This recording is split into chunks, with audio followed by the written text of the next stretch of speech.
Olá, bem-vindos ao Sempre um Papo, este projeto de incentivo ao hábito da leitura, criado há 38 anos pelo jornalista mineiro Afonso Borges. Essa edição do Sempre um Papo é patrocinada pela CEMIG e Engeia por meio da Lei Federal de Incentivo à Cultura, a Lei Rouanet, do Ministério da Cultura.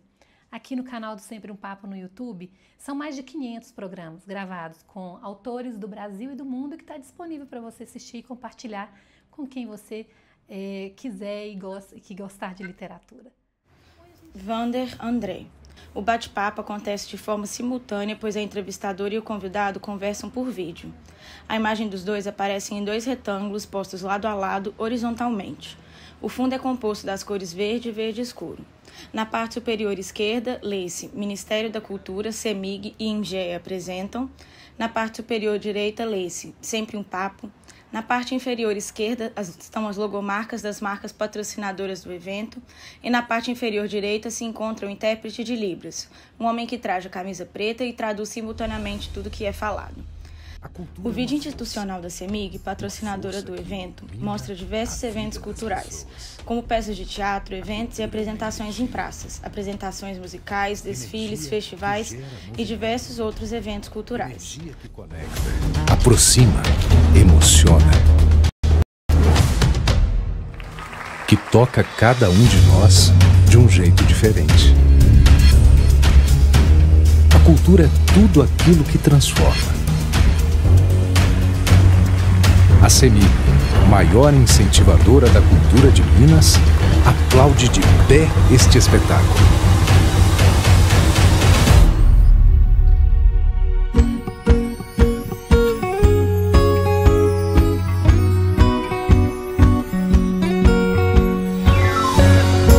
CEMIG, transformando vidas com a nossa energia.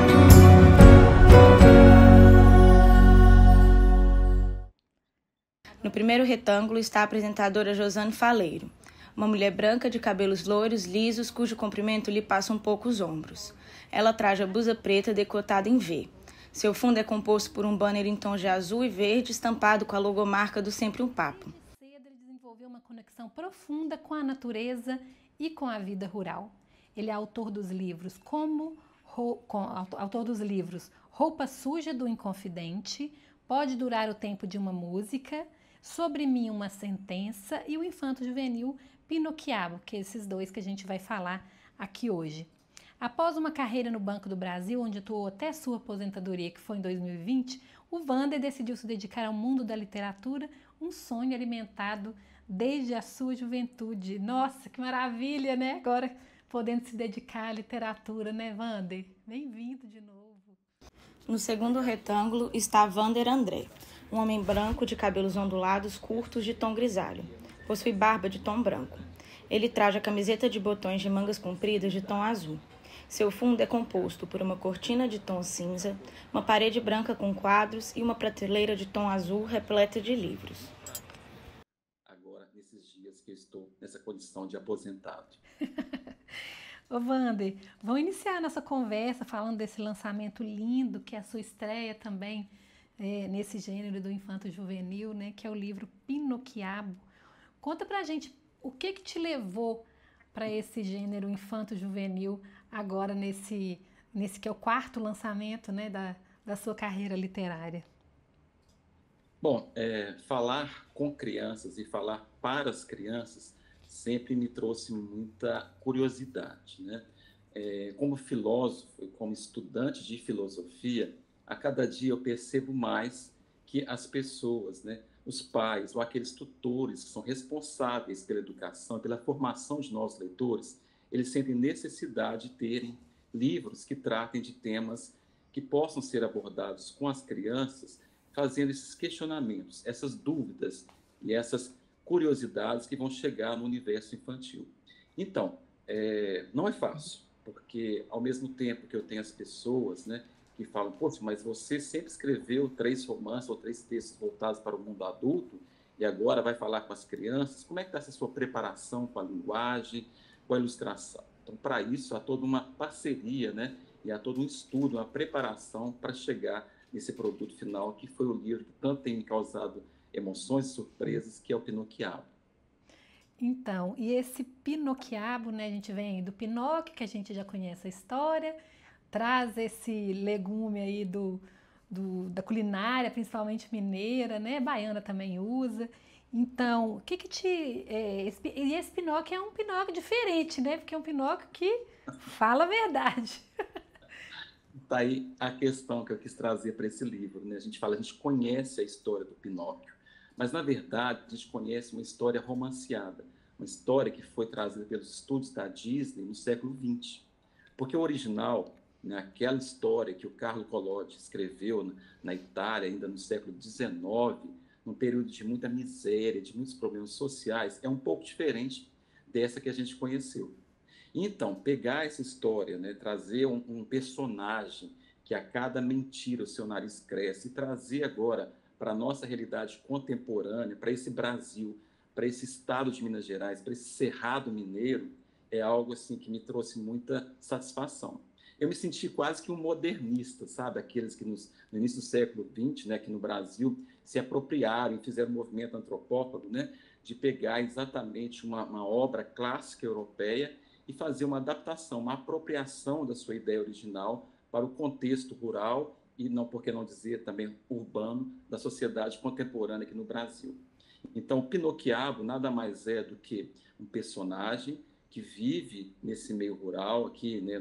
Podemos dizer até mesmo, porque não no Bom Despacho, né? As pessoas costumam dizer, você sempre escreve da sua cidade natal. É quase uma verdade também, né? E esse personagem, ele tem realmente os traços do Pinóquio, por quê? Porque ele usa esse legume que você falou, que algumas pessoas até dizem também que nem é legume, que é uma fruta, né? Porque tem realmente sementes, né? E por uma aventura, né? Por um desafio do seu tio, passa a colocar as pontinhas desse quiabo no seu rosto. E há uma transformação. Esse menino se transforma num Pinoquiabo. E, como você mesmo antecipou, ele passa a buscar, a procurar a verdade para as suas dúvidas. Olha aí, você mostra bem aí também como é que esse menino, né, que o ilustrador tão bem fez aí também a apresentação de um menino transformado no Pinoquiabo.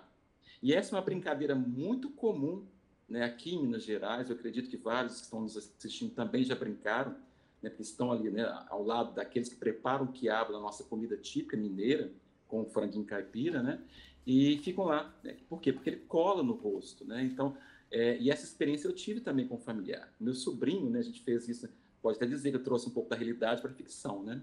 A gente brincando com ele nesses dias de preparar comida, a gente colocou no rosto dele esses quiabinhos e ele se tornou um Pinoquiabo. Que legal. O interessante é que o livro começa com o pai contando uma mentira, né? Uma pequena mentira, né? Olha só que interessante, né?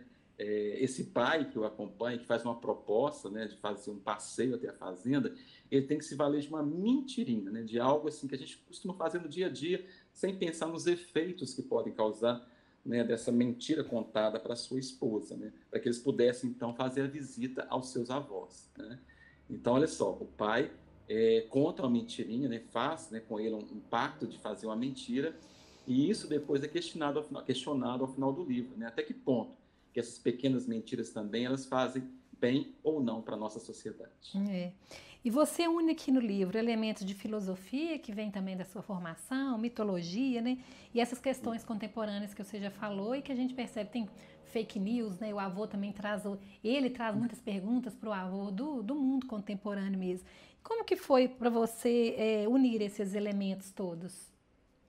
Eu quis trazer para o livro tudo aquilo que nos dizem, né? Tudo aquilo que nos falam, né? Que a gente ouve no dia a dia. Ele começa, nas primeiras páginas do livro, é o menino que ouve conversas, fofocas, crenças, lendas, superstições. E aí o livro, né, ele vai prosseguindo e apresenta também para o leitor as possibilidades de se ouvir e de se falar sobre mitos. Olha só, o cavalo, né, personagem, né, do livro é o Pégaso, né? Uhum. Então, ou seja, eu não vou lhe contar a história do Pégaso para esse leitor. O que eu quero é que o leitor pesquise. Por que que o cavalo se chama Pégaso? Né? Que mito, que história que está por trás desse cavalo? Né? E aí eu chego também nas festas juninas, nas celebrações aos santos, né? Nas profissões da fé religiosa, de tudo aquilo que nos dizem e tudo aquilo que nos contam, né, na igreja, por exemplo. Né? Fé, no caso aí, católica, né? E depois também eu trago, né, o avô ali ouvindo também algumas mentiras, algumas fake news por meio do rádio, ou até mesmo no celular, que é um avô mais conectado às novas tecnologias, né? Então, todo esse universo, né, de informações que chegam para todos nós, né, que estão questionadas, até que ponto? Aí já partindo do conceito filosófico, né, do que é verdade ou do que é mentira, né? Do que é verdade para quem, do que parece ser verdade, que tem que ser descoberto, né, os seus argumentos, os seus pressupostos, para que possa realmente chegar à informação verdadeira. Tão difícil de ser alcançado nos dias atuais. É verdade, porque quando a gente está lendo para criança, né? Eu que já tive filho, já li muito para minha filha, é um livro que te dá a oportunidade de ter esse diálogo entre pai e filho também, né? Entre avô, entre quem estiver lendo ali para uma criança, né? Uhum. Mas aí vem aquela outra pergunta que já me fizeram. Mas você começou trazendo a história com o pai, é o pai que o acompanha, o pai que o leva junto com a sua irmã para a fazenda, mas quem dá as informações, quem faz o desafio é o tio, que é outro personagem coadjuvante da história, mas quem dá as respostas, que na verdade não estão no livro, né, porque eu não vou também estar ali no livro contando as respostas a essas perguntas, mas quem se diz que se presta a fazer serviço para a criança, de lhe dar as verdadeiras respostas, é o avô. Um avô que tem pouca formação escolar, mas que, por outro lado, tem uma maturidade, uma experiência de vida, tem as respostas para todas as questões que nos afligem nesse mundo contemporâneo. Então, ou seja, é uma outra inovação que eu trouxe. Por que não o pai, né, que vai ser aquele que vai esclarecer, que vai dizer para ele, né, as verdades, ou responder às suas perguntas sobre aquilo que dizem, se é verdadeiro ou falso? E sim o avô, esse ser, né, esse senhor que está ali, já um pouquinho debilitado por saúde física e também que teve poucas condições, pouco acesso a tudo isso que a gente tem hoje em dia, mesmo que atualmente ele faça uso do seu celular, mas que na sua formação ou na sua preparação para esse mundo, ele não teve uma escola para dizer as verdades, né? Então, ou seja, é um personagem com sabedoria, que é isso que a gente busca na filosofia. E que traz essas memórias também, né, dessa pessoa, dessa ancestralidade, que tem esse conhecimento ancestral, né, dele, da infância, e traz outras, essa memória que você diz aí, filosófica até, né? Com certeza.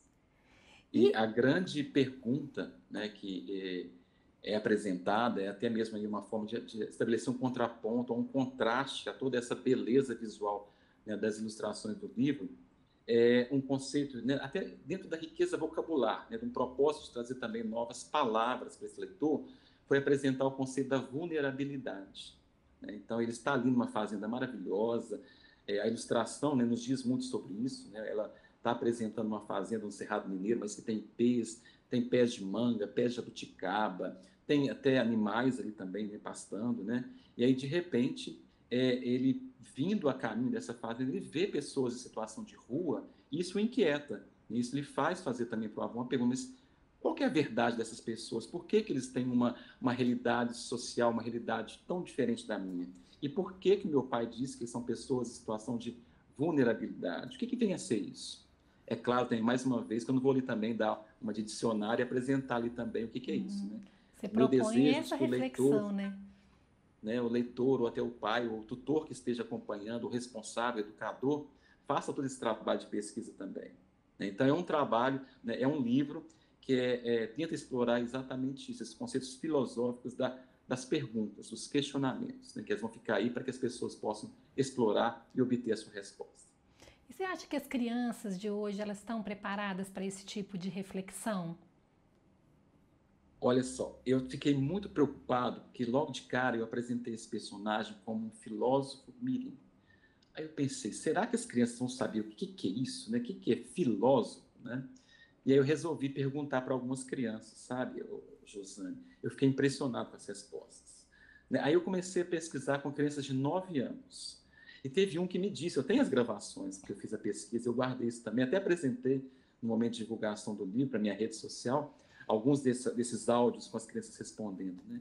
E ele chegou a me falar o seguinte, olha, um filósofo é um poemista da percepção. Puxa vida, agora ele me pegou, que agora eu não sei o que eu estou dizendo com isso, né? Outro disse, não, é aquele que pensa, pensa, pensa até morrer, né? Então, ou seja, essas crianças, né, essas de 9 anos, para quem eu tinha inicialmente pensado em escrever para elas, eu tive que descer um pouquinho, né? Porque elas já sabem o que é filósofo, já sabem o que é fake news, já sabem o que é vulnerabilidade, muitas das vezes, quando eu perguntei também, eles já tinham ouvido falar e também já conseguem ter acesso ao que é isso, qual que é o significado disso, né? Então, ou seja, escrever para essas crianças do mundo de hoje está sendo uma tarefa muito difícil. Talvez daí, né, a minha ideia de ter apresentado apenas as perguntas e deixado as respostas, né, e as soluções para essas questões da vida exatamente para quem vai ler. Eu estou querendo ler até umas perguntas aqui que você faz no livro para as pessoas sentirem como é desafiador e interessante levar esse livro aqui para as crianças, viu, gente? O menino, ele pergunta para o avô: vovô, é verdade que a Terra é redonda? Vovô, é verdade que o homem foi à Lua? Vovô, é verdade que menino não pode brincar de boneca? Vovô, eu vi na internet que as vacinas fazem mal, isso é verdade? Olha que interessante, que reflexões que você traz. E você espera que esse público reflita mesmo sobre isso? Qual que é a mensagem que você quer deixar com esse livro? Olha, assim, eu quero muito que isso aconteça, né? Porque eu sei que nós estamos ouvindo, não só as crianças, todos nós estamos ouvindo isso, né? Isso passa a ser uma crença verdadeira, né? As pessoas passam a dizer, poxa, a Terra é plana, né? Quantos de nós ouvimos por aí algumas pessoas afirmarem isso, né? E já tanto estudo científico, tantas pesquisas que comprovam realmente a questão da Terra. Depois, aí vem a vacina, né? Quantos de nós, durante a pandemia, e aí também já remetendo a um livro anterior que eu escrevi, né, passamos por isso, né, pelos negacionistas, pelos anti-vacina, e como isso realmente algo danoso para a sociedade. Né? Aí depois trazendo uma reflexão sobre gênero, que foi outra pergunta, outra questão que também tem permeado aí as discussões, até que ponto, né, que pode ser feita essa discussão também sobre gênero. Né? Por quê, né, que o simples fato de brincar, né, vai tornar ou vai modificar a identificação do gênero de uma pessoa? Né? Então, ou seja, são perguntas, são questionamentos que todos estão fazendo, as crianças estão ouvindo também, né, e muitas das vezes obtendo respostas incorretas. Então, o que eu quero, o que eu espero que as pessoas possam refletir sobre isso e, claro, provocar novas perguntas, né, porque aí foi apenas um começo de conversa. Né? Claro que várias outras perguntas podem surgir para quem fizer a leitura do livro com as crianças. Eu tenho certeza disso, que eu já tenho ouvido, tenho recebido alguns feedbacks de algumas mães, alguns pais, que dizem, poxa, depois que eu li o livro, né, apresentando essas 3, 4 perguntas que você trouxe aqui, que você não respondeu, aí até me falam, poxa, mas você deixou para mim, né, essa incumbência de responder, por que não? A criança talvez também tenha a sua própria resposta, pondere isso, né? Mas que também trouxeram outras perguntas, né, outros questionamentos sobre a vida, não só sobre a ciência, mas também sobre as artes, sobre a filosofia e até mesmo a economia. Né? Você pode assustar, mas algumas crianças já estão perguntando sobre a economia. E sobre a ilustração, como é que foi a participação sua junto com Carlos Caminha? Como é que foi essa interação de vocês dois? Que a ilustração no livro é um componente muito forte, principalmente em livro infantil, né? Ela diz muita coisa também, né? Porque esse livro que eu vejo aqui, até uma criança que não sabe ler, que vai passando, consegue criar a própria história a partir das imagens que vai vendo, né? Essa parceria com Carlos Caminha, ela já começou no meu primeiro livro, Roupa Suja de Inconfidente. Né? Ele fez aquarelas ilustrando os personagens que são também lá da minha cidade, lá de Bom Despacho. Vou mostrar algumas imagens. Né? Você está vendo já agora o desenho que ele fez, a ilustração para o Pinocchiabo. Né? Mas o Caminha está comigo desde o primeiro livro. Né? E ele esteve lá em Bom Despacho. E ao estar lá, ao conhecer as cores, as flores, a terra, as pessoas, os animais, ele, desde aquele período, já pensei, poxa, eu queria muito, né, fazer uma ilustração daquilo que eu ouvi lá também. E eu disse, o Caminho, eu tenho um outro desafio para você. Agora o livro é infantil. Ele, é comigo mesmo, porque ele também é um grande ilustrador infantil, ele também é ilustrador de livros didáticos, né? Então, ou seja, a conversa com ele, o diálogo com ele, né? Não só a leitura do texto, são várias leituras, né? E isso foi tudo feito de forma conjunta, né? A gente ia lendo, poxa, não, muda isso, inclui isso, coloca agora a figura, né, de uma pessoa assim, né? Então, ou seja, é um trabalho conjunto, uma parceria muito profícua, né, que chegou a esse resultado que eu, assim, particularmente, fiquei muito satisfeito. Eu acho que a ilustração de Pinocchiabo é um capítulo à parte, merece uma observação especial, merece um olhar, né, não só das crianças, mas também dos adultos que forem ler juntamente com elas. E parabéns, viu, Wander, por esse lançamento, espero que você siga nesse caminho de infanto-juvenil também, que é um livro muito bonito. Parabéns ao Carlos Caminha pelas ilustrações. E tem livro infanto-juvenil aí na caixinha para sair? caixinha da cabeça, né? Na caixinha da cabeça, ainda não. Né? Mas diante de tantas coisas que eu tenho ouvido, né? Tantos comentários, né? As crianças me dizendo que elas estão lendo, né? E é engraçado, né, que as crianças viram para mim de 9 anos. Ah, eu estou lendo um livro de 200 páginas. Né? Eu estou lendo o Diário do Banana, que tem 170 páginas. Eu fico, poxa vida, mas quantas páginas, né? E o que é que tem, né? Que história é essa que está atraindo, né, vocês? Então, ou seja, já tem alguns insights, algumas ideias que estão surgindo em si, mas ainda não tem nada no papel, não, só mesmo na caixinha aqui também. Né? E Tá diante de certo. tanta repercussão positiva, de tantos carinho, né, de tanta apoio, né, a essa ideia do livro infantil, eu acho que eu vou continuar com mais um ou outro por aí. Não sei, não posso afirmar no momento. Ai, que maravilha. Tem mais alguma coisa referente ao Pinoquiabo que você queira falar, que a gente não abordou, para a gente seguir aqui e falar do Sobre Mim, uma sentença? Eu acho que a gente explorou bastante, né? É algo que eu queria falar desde o começo, né? Que é um livro filosófico, né? Ele apresenta o personagem um filósofo mirim, é alguém que está indo ali ao encontro, né, dos seus avós, as pessoas que têm essa ancestralidade, essa memória. É uma relação também de afeto, né? Uma relação de encontro, né? Com seus parentes, seus familiares também. Há uma proposta, há um desafio, né, de buscar realmente respostas para essas questões da vida. São poucas, né, o livro não traz, não apresenta, né, um universo de muitas perguntas, mas o que eu quero, o que eu espero mesmo é que as crianças realmente fiquem cada dia mais indagadoras, né, que elas desenvolvam essa habilidade filosófica no seu dia a dia e, é claro, consigam obter das pessoas que têm a sabedoria, a experiência, as respostas verdadeiras. Maravilha. Agora vamos passar aqui então por esse romance, gente, que chama Sobre Mim, uma sentença.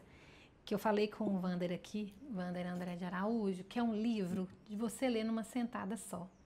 Um Que livro bom. muito bonito, muito interessante. Wander, você volta nesse livro aqui, lá para sua cidade, né?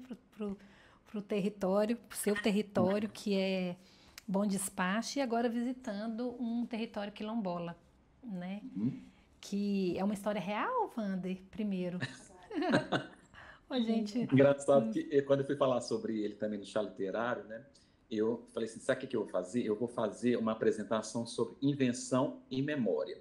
Eu me baseei no texto da Lígia Fagundes Telles, né, que ela fala, porque muitas pessoas perguntam das crônicas dela, né, o que tem ali de verdade da sua relação familiar e o que tem realmente de invenção. Não tem como, né? Os livros que a gente escreve, eles trazem muito a nossa memória, né?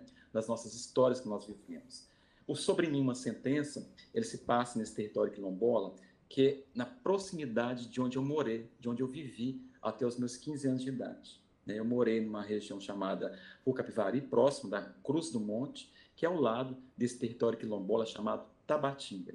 É um território que fala uma língua própria, que é a língua dos negros da costa, a língua da Tabatinga. E a novidade que eu trouxe para esse livro, você deve falar daqui a pouquinho também mais sobre isso, é de ter trazido também algumas palavras dessa língua da Tabatinga para que as pessoas possam conhecer. Então, no meio do texto aparecem essas palavras que são ditas no dia a dia lá dos diálogos dessas pessoas da Tabatinga, né? Obviamente que trouxe ao final do livro também um dicionário, um apêndice para que as pessoas possam também ampliar e saber um pouquinho mais dessa língua das pessoas que moravam ali tão próximo de mim, que eu ouvi tanto durante a minha vida. E aí, como que foi a escolha desse cenário? Ela contribuiu para esse desenvolver da história? Vamos contar um pouquinho sobre esse personagem, né? Essa personagem que você traz, apresentar o livro aqui para as pessoas que estão nos assistindo. Tá. Do que se trata, né? O Sobre Mim, uma sentença. Ah, sim. O personagem é só no final do livro que a gente descobre o nome, né? Que é o José. José é uma criança negra, né, que vivia nessa comunidade, nesse bairro da cidade lá. Eu situei de Bom Despacho, né? E que era um menino diferente. É um menino que, infelizmente, viveu muito do que as pessoas vivem hoje no dia a dia, por terem dificuldade de expressão, de relação ao seu gênero e da sua orientação sexual. Né? É um menino que passa por uma transformação. Né? Acaba ao final do livro, posso fazer um spoiler aqui também, porque é sobre isso que fala o livro também, se transforma numa mulher trans, negra. Né? Então ele começa, a maior parte do livro, né, situado nesse território que você disse, né, da vivência dele lá como menino, das suas relações de amizade, inclusive uma amizade com um menino branco, que ambos tinham um sonho de estrelar em Hollywood, né, no cinema, por que não dizer, né? Ele até fala, olha, eu tenho dificuldade por causa da cor da minha pele, mas você não, você é um menino louro, um menino de ascendência alemã, né? Olha só que encontro, né, de amizade que esse livro proporciona, né? Mas aí você me pergunta, mas por que sobre mim uma sentença, né? Assim como ele e várias de outras pessoas nesse mundo de hoje que encontram dificuldade, né, com relação à sua orientação sexual, à sua identificação de gênero, até mesmo por preconceito, são pessoas sentenciadas, né? Pesam sobre essas pessoas uma sentença muito forte de vida, né?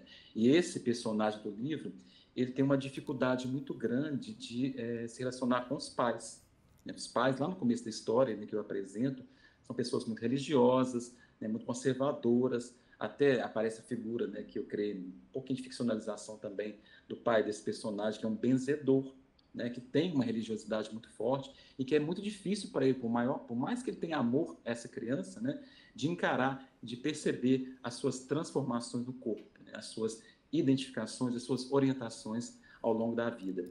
E por não aceitarem isso, né, ele acaba expulsando, né, esse menino de casa. E esse personagem tem que viver agora, né, uma situação assim de apoio com as pessoas, né, do seu meio, né? E é interessante que, ao encontrar esse apoio, né, das pessoas também LGBTQIA+, ele consegue, né, inclusive, se identificar com o gênero, né, e chegando a ponto de obter apoios, até apoio médico, e aí também há um questionamento livre de apoio jurídico para poder fazer a alteração do nome, né, mas infelizmente não chega a concluir essa questão do livro, né. Mas, enfim, é alguém que está ali buscando lutar, né, contra essa sentença, contra essa imposição, né, que a vida e que a sociedade lhe impôs ao longo da sua vida, por não conseguir expressar, né, a sua afetividade, a sua identificação e a sua orientação sexual. Você traz aqui no livro esses assuntos contemporâneos e complexos, né? E eu quero saber qual foi o maior desafio em unir esses temas, o afrofuturismo, a transgeneridade, o preconceito, de entrelaçar essas questões na sua narrativa, que também é histórica, né? Que traz assim essa parte histórica e aspecto cultural também daquela cidade, né? Que é uma história que a gente conhece de Brasil, né? Também de vários outros lugares que a gente vê uma situação, uma narrativa parecida até na realidade. Colocar o negro, né, a figura da pessoa negra, né, em destaque, é algo que eu sempre quis fazer, sabe? Eu sempre tive muitos amigos, muitas pessoas dessa comunidade também, que eu via o sofrimento, não só uma questão social, né, uma questão assim de espaço, né, de possibilidades, né, na sociedade de se encontrarem, de se fazerem realmente, serem conhecidas e reconhecidas. Então a gente começa por aí, uma proposta de trazer um personagem que seja vitorioso sobre esse aspecto, né? Trazer também a questão da transgeneridade era algo que eu estudava no meu curso de filosofia também, remontando para a minha formação, né? Eu estudei muito sobre isso para fazer meu trabalho de conclusão de curso, né? Eu apresentei foi exatamente sobre a transfobia, né? Ou seja, um estudo sobre o preconceito partindo de conceitos da estética, né? Dos conceitos do horror mesmo, a filosofia do horror, né? O que é que gera nas pessoas esse medo, essa repugnância, esse nojo, esse preconceito com relação, especificamente, né, claro, eu fiz um recorte, né, com relação às pessoas trans. Então, ou seja, trouxe para o livro também as discussões sobre transgeneridade, o afrofuturismo, a questão da língua, né, de incorporar essa questão da outra língua ser falada e ser reconhecida e ser guardada também, para não ser esquecida. Um dos grandes problemas das línguas em todo o mundo é de serem esquecidas, de serem apagadas, de serem invisibilizadas. Então, como eu conhecia, né, muitas dessas palavras eu até hoje ainda falo, e são faladas lá na nossa comunidade de Bom Despacho, são compreendidas. Talvez se eu falar para você assim, de Coete Ocaia, né, ou de Coetiavura, né, de Ocaia, que é uma palavra muito utilizada no livro, você não vai saber. Mas lá na comunidade de Bom Despacho, né, inclusive, o comércio utiliza também essas palavras. Então, eu quis também trazer para o livro um resgate histórico da memória, das palavras, do vocabulário e dessa língua local, né? Então, ou seja, você pode me dizer que foi bastante ousado, né, de trazer tudo isso para um livro tão curto, né? Mas é algo que eu sempre quis fazer, né? A filosofia me motivou a isso também, de trazer essa questão da transgeneridade, o olhar para as pessoas que estão ali invisibilizadas dentro desse espaço social, né, de reconhecimento da sua língua ou da sua cultura, dos seus valores, das suas crenças, da sua religiosidade também. Então, tudo isso eu busquei trazer e chegou aí no Sobre Mim uma Sentença. Mas tem a segunda parte do livro, que é o encontro com o estrangeiro, né, que é exatamente essa dificuldade. Eu já trago um pouquinho também da colonialidade, né, os conceitos do colonialismo. Né? Por que, né, ir para o estrangeiro? Por que o estrangeiro tem um interesse nessa figura que poderia ser exótica? Né? E o que acontece desse encontro? Né? Por que não consegue, né, fazer com que esse relacionamento siga adiante? Né? O que dificulta? O que ele impede? Né? É a questão do gênero? É a questão da raça? Né? O que é que realmente gerou, né, esse desencontro ao final do livro, a ponto de fazer com que essa pessoa seja novamente sentenciada e abandonada mais uma vez na sua história? Então é um livro triste, né? Um livro que não tem um final feliz, né? Mas que traz e que busca resgatar todos esses conceitos que eu apresentei para você aqui também. E a gente ouve muito aqui dos autores, né, esse desapego, né, nesse momento que você está vivendo aquele personagem que está escrevendo, né, depois que você termina o livro, esse desapego do personagem, né. Eu queria voltar ali atrás. Você escreve um livro em primeira pessoa, né? Como que foi ocupar esse lugar de homem negro, né, transgênero e que sofre tanto preconceito? A escolha da primeira pessoa é uma escolha muito pessoal, né? É até redundante dizer isso, mas né? Eu poderia ter feito exatamente, feito como fosse um narrador, né, onisciente, que estivesse lhe contando aquela história. E muito se questiona também no dia a dia se você tem lugar de fala para escrever sobre isso, né? E aí eu disse, não, eu sou um escritor, eu escrevo ficção, né? Eu tenho essa condição, eu tenho essa liberdade de escrever sobre esse personagem. Mas você viveu na pele, né, tudo isso que essa pessoa, que você está dizendo em primeira pessoa, está vivendo? Você sofreu a ponto de escrever sobre isso? Posso dizer que, em certo ponto, sim. Né? Por ser também uma pessoa que sofreu ao longo da vida, né, preconceito, por questão de gênero, por questão de orientação sexual. Então, eu posso dizer que eu também tenho, né, algo em mim, né, na minha história pessoal, que me permita escrever com esse lugar de fala. Né? Mesmo que eu não tenha a cor da pele, né, que pudesse, né, dizer, olha, o sofrimento, né, de um personagem negro é muito maior do que isso que você escreveu, né, mas aquilo que eu tenho visto, que eu tenho lido, que eu tenho percebido das pessoas que estão ao meu redor, muito me tocaram.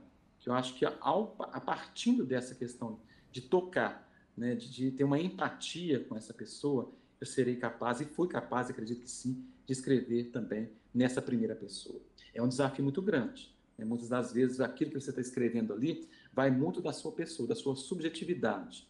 Né? E aí foge um pouquinho da proposta original daquele personagem. Mas eu tentei centrar e focar um pouquinho nesse personagem, que é o José, né, que vivia lá no quilombo da Tabatinga e que tanto sofreu até chegar ao ponto de ter que ir para o exterior para buscar uma oportunidade melhor de vida. E como que foi no processo de escrita? Você teve algum sentimento especial, assim? Eu busco entender o sentimento do escritor no momento que está escrevendo, quando ele está vivendo aquele personagem. É por aí que é essa pergunta. É muito importante falar sobre isso, né? Porque resgatando aquilo que eu falei das memórias, né? Essa transformação das minhas memórias pessoais, daquilo que eu vivi, daquilo que eu senti, daquilo que eu vivenciei, trazendo para um outro personagem diferente de mim, sobre aspecto de característica física, de constituição, ou até mesmo de propósito, de encontro, né? É uma tarefa um pouco difícil, mas é o que eu busquei fazer, porque eu tinha, né, essa vontade, esse desejo de falar por esse personagem. Né? E falar em primeira pessoa, eu acho que é algo assim que traz mais verdade, sabe? Por mais que você faça, poxa, mas você não é essa pessoa que está dizendo aí, né? Você não é o sentenciado. Por que você dizer sobre mim uma sentença e apresenta um personagem tão diferente de você? Né?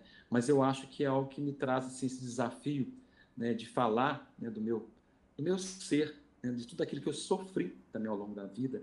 Né? A minha vida também não foi fácil.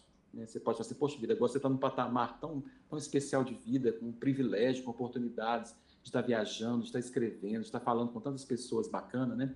Mas não, a minha infância foi uma infância muito sofrida também. Né? Uma infância muito próxima dessas pessoas que eu trouxe aqui para o livro. Então, algumas situações, alguns parentes, algumas pessoas que já me conhecem lá em Bom Despacho podem dizer, poxa, mas isso que você escreveu aqui aconteceu, eu conheci essa pessoa. Bom, aí eu deixo a cargo do leitor que vai realmente se apropriar dessa obra e vai fazer as suas interpretações. É. E além do personagem principal, né, você traz também a fala, né, em primeira pessoa do pai, Também. traz da mãe.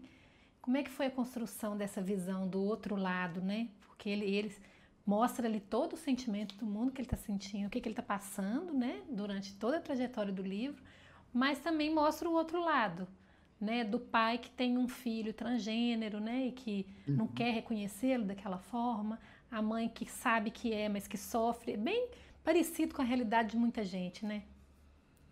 São muitas pessoas que estão falando sobre essa mesma pessoa, sobre esse mesmo personagem, né? Eu também, foi uma estratégia, né, de escrita, eu trouxe para o livro várias falas, né, em primeira pessoa de outros personagens, como você mesmo levantou aqui, o pai, a mãe, o próprio estrangeiro que a abandona, ele também tem ali seu momento de falar sobre essa relação também, seu ponto de vista, né? O amigo, né, que o deixou, que fez tanta parte da sua infância, né, ele também tinha algo a dizer sobre isso, né? Então, ou seja, são várias pessoas falando sobre a mesma pessoa na primeira pessoa. Que confusão, né? Mas é algo que eu queria trazer também. Eu não queria trazer esse narrador de fora para falar essas percepções. Eu queria que as pessoas mesmas falassem, sabe? E com todas as suas dificuldades de expor, de falar um pouquinho dessa dificuldade de encarar o problema, né? Um desafio de reconhecer e de valorizar e de apoiar essa pessoa, o José, nesse momento de transição com relação ao seu gênero. Ai, parabéns, viu? É um livro lindo, gente. Assim, triste, igual ele falou, mas bem escrito. Você fala, ai, que confusão. Não tem confusão. Tem muito pessoal, tem esses personagens, mas que tem o seu lugar de fala ali no livro, no ponto certo, que ajuda a compreender e trazer essa narrativa com essa temática tão especial. No início do livro, você abre com um poema, você fecha também com um poema. Vamos entender esse poema de abertura e esse poema de fechamento aqui na obra. Eu vou ter que falar sobre isso, né? Bom, o livro, além do texto, né, ele tem também as poesias da Dalgisa Neri, né, que é uma grande poetisa também, e eu trago as obras, né, a arte do seu marido, do Ismael Neri. Então, eu trago também um encontro, né, de duas grandes personalidades, dois grandes artistas para esse livro.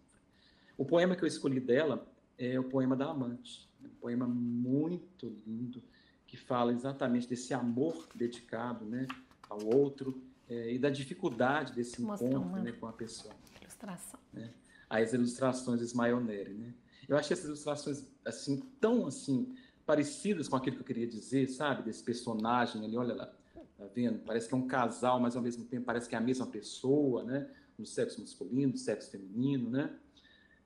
E então, além, né, da poesia, do poema da Amante, né, eu trouxe também as ilustrações, que são exatamente a arte, né, do seu marido, Ismael Neri. Mas eu vou deixar para o leitor fazer essa pesquisa, né, um pouco mais também descobrir quem são esses dois personagens, né, que fazem parte do livro também, que são os dois artistas, né, o que aconteceu na vida deles, né?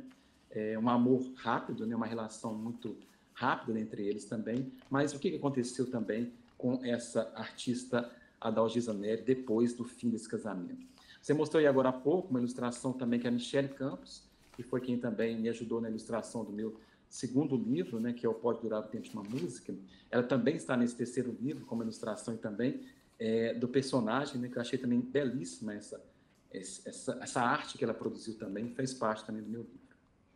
A capa é linda, muito bonita. Aí eu também contei com o apoio também de um designer, também lá da editora Ramalhete, que é o Bruno Brum, que é um poeta. Então, acho que esse trabalho de capa dele também, de design, foi um trabalho poético, que eu fiquei, assim, encantado. Se você abrir também o livro, você vai perceber que ele também fez um trabalho, né, em preto e branco, né, com essa ilustração que eu também achei, assim, de uma riqueza. Sim, é muito bonito aqui. Um livro de arte também, viu, gente? Literatura e traz um pouco de arte. Com certeza. Pra gente. De parceria também, como eu disse, né? São várias pessoas e também me ajudando na construção dessa obra também. Vamos falar um pouquinho agora dessa pesquisa, né? Você já citou que a gente tem um dicionário aqui atrás. É, como que foi esse processo de pesquisa para trazer essas palavras, essas expressões? Falar desse território que está aqui também, que eu imagino que você pesquisou, que você retornou ao local, você conversou com pessoas. Como é que foi? Pesquisar e falar sobre a Tabatinga é algo muito caro e muito bom para nós, municipachenses, né? Nós temos uma professora, pesquisadora do FMG, que é a Sônia Queiroz, que escreveu um livro, né, na sua dissertação de mestrado, que é o Pé Preto no Barro Branco, né? Um estudo sobre a língua da Tabatinga. Então, é uma referência também do livro, é esse livro dela, né? Em que ela apresenta todo um estudo etnográfico também sobre a língua, sobre a palavra, sobre a linguagem utilizada por essas pessoas, né? E também um dicionário do meu amigo Benício Cabral, que é um outro grande estudioso da língua da Tabatinga, com quem eu conversei muito, né, para me falar sobre essas palavras, né, e da utilização delas nesse texto, né. Elas estão assim, a primeiro momento pode achar que elas estão um pouquinho assim soltas no texto, mas o objetivo foi esse mesmo, que fosse como se fosse algo assim, faz parte, né, da língua dessas pessoas, então vamos utilizá-lo. Claro que o leitor que não é da cidade ou que não conhece essa língua vai ficar curioso, né, então por isso apresentar um dicionário aí ao final do livro também. Mas a pesquisa, né, vai muito além das palavras, né, dessa realidade local. Né? É uma língua que foi agora recentemente também reconhecida como patrimônio também cultural da nossa cidade, né? Então é algo também que tem que ser reconhecido e valorizado também. Mas as pessoas, né, eu tenho também agora contato com as pessoas do Quilombo, né? Ou seja, eu estive lá também apresentando o livro para eles, isso é muito bom, muito bacana. Né? E eu tenho um colega, que eu fiz um curso de gestor cultural também, que faz parte, que é um dos líderes dessa comunidade quilombola. Então, vê-lo lá, acompanhar o lançamento, falar sobre esse livro com ele também, me trouxe bastante segurança, né, para essa pesquisa, por falar também das pessoas neste território. Uhum. E aí, nosso tempo está acabando aqui. Eu quero deixar para você fazer suas considerações finais, contar para a gente se tem mais livro aí vindo, ou vai aproveitar um pouco esse período de lançamento, de viagens, né, para mostrar suas obras. Sim, no momento agora é o lançamento, né, vou participar agora no dia 1º de novembro da Flitabira, estou muito feliz com essa oportunidade, é um evento que eu acho que vai me dar bastante visibilidade, as pessoas que estão indo lá, amigos conhecidos também, né, tem lançamento em Belo Horizonte previsto para breve, né, então, ou seja, é um momento de apresentar esse livro infantil. Vou estar falando também com crianças das escolas na minha cidade agora na semana que vem. Então, são oportunidades que virão para me mostrar um pouquinho mais do Pinocchial, né?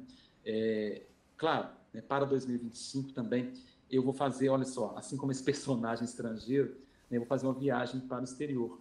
Né? Eu devo ficar aí um período fora do Brasil, pelo menos até 2 anos, né? Então, vai ser um período também de pesquisa, de aproximação também com a literatura, né? Então, uma oportunidade também de, quem sabe, preparar e trazer em breve mais uma novidade, mais um livro também para o nosso público leitor. E faltou te perguntar o seu processo de criação. Você escreve todos os dias? Eu leio, eu faço questão de ler bastante, que eu acho que a leitura, né, favorece muito essa criação, e também escrevo. Aí você me fala, mas você escreve no papel, você escreve no computador? Você acredita que eu ainda gosto de escrever no papel? Logicamente que depois eu transcrevo. O livro você escreveu no papel primeiro?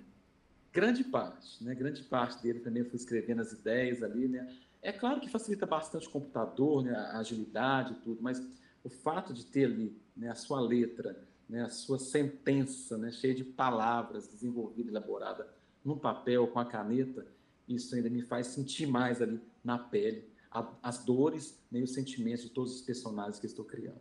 Né? Então é um trabalho também contínuo, né? Agora eu estou um pouquinho parado por causa do lançamento, né? Mas assim, conversando aqui com você, falando sobre isso aqui agora no Sempre um Papo, já me vieram algumas ideias, eu tenho certeza que daqui a pouco eu vou sentar ali também e escrever algo que me veio à cabeça aqui nesse nosso diálogo aqui, nesse dia tão prazeroso. E esse livro foi quanto tempo até você finalizar o Sobre Mim Uma Sentença? Sobre Mim Uma Sentença foi rápido, né? É um texto curto, né? Um texto que não é tão grande assim também, mas eu creio que eu fiz ele todo depois que eu terminei meu TCC em filosofia, mais 1 ano e meio, 2 anos, em torno de 1 ano e meio, 2 anos também, que foi exatamente no tempo que eu concluí Pode Durar o Tempo de uma Música, né? Sim, muito obrigada, Wander. André Araújo, A gente agradece muito a sua presença aqui de novo, a confiança de contar para nós as histórias, né? E o seu processo criativo aqui no Sempre um Papo. Você é sempre bem-vindo. Quando tiver novos lançamentos, é só nos comunicar que a gente vai ter a honra de te receber aqui de novo. Grata, viu? Eu que agradeço. Muito obrigado mesmo. É muito bom, né, ser ouvido, ser lido e ser conhecido naquilo que você produz, nos seus propósitos, tanto no universo adulto, né, nos romances, nos contos, nas poesias e agora chegando também no livro infantil com Pinocchio. Muitíssimo obrigado. Obrigada a você e você que está aqui nos acompanhando no canal do Sempre um Papo no YouTube. Acompanhe a gente também pelas redes sociais, @Sempre um Papo, no site sempreumpapo.com.br. Também tem a nossa agenda presencial e online e nossos festivais literários, @Flitabira, @Fliaraxá, @Fliperacatu e @Flipetrópolis. Até a próxima!